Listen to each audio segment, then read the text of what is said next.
I have been a CASA volunteer for 2 years. What is a moment that matters to you as a CASA? So one of the special moments for me that mattered was being able to take my take my teen out for a special meal. And so we were just going out and just having fun. And I asked her where she wanted to go to eat. And I was expecting something, like a sit-down restaurant. And she said Wendy's. And I said, okay, we could go to Wendy's.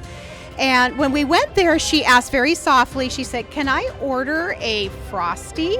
I said, sure, hon, you can order a Frosty. And so she did. And the way she was eating it, you could tell she was just savoring it. And she just, again, said just very quietly, I've never had a milkshake before. Thank you. And so for me, that was just one of the special moments among many. What has being a CASA volunteer meant to you? For me, being a CASA volunteer has been probably one of the most impactful experiences of my life, because I have really seen the difference that advocating for my teen has made. So from that, it's ranged from everything from she has been in many, many different placements, gone to many different schools, and the continuity just from an education perspective wasn't, it's just been very disruptive. And because of it, she's taken a hit to her self-esteem. And so every time she moves, she just says, I feel stupid. So being able to advocate for her, to get her an IEP, an educational surrogate, to, again, advocate for her educational best interest, now we're seeing a turnaround. And suddenly I've got a child who, instead of feeling stupid, says, I want to become a veterinarian. I want to work with animals. And so I think that has been one example. What would you tell someone that's thinking about being a CASA volunteer? I would say definitely explore that, because if you have a heart for really making a difference in this world, this is a wonderful, wonderful opportunity to do that through the life of a child who, many of these children do not have, they don't have anyone. They're separated from their family, they're separated from their siblings and other loved ones.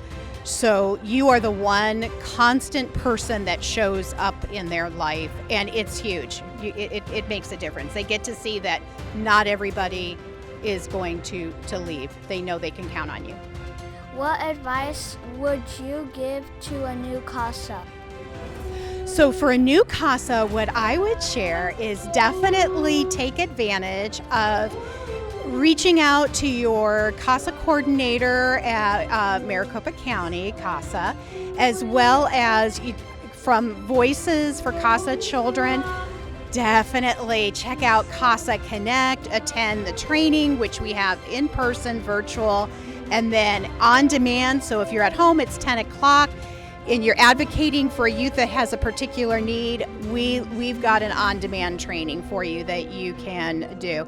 And then we have tons and tons of resources. So if you've got a child that's got a birthday coming up, or they need to have, that they're going into a kinship, and the kinship, they need diapers, we've got all those resources as far as that you can tap into to see who you need to contact. So we make Voices for CASA Children, they definitely make your advocacy journey a lot easier, and you always have the support of Voices as well as CASA of Maricopa County.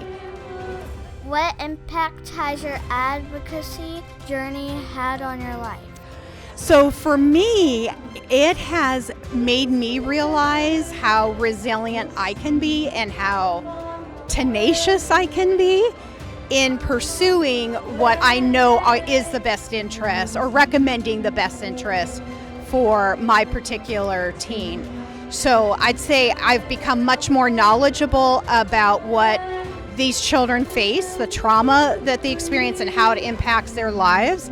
I've also become, I think, very compassionate about what I see the resilience in their biological families as they're working towards receiving the treatment that they need as well. So I highly, highly recommend it.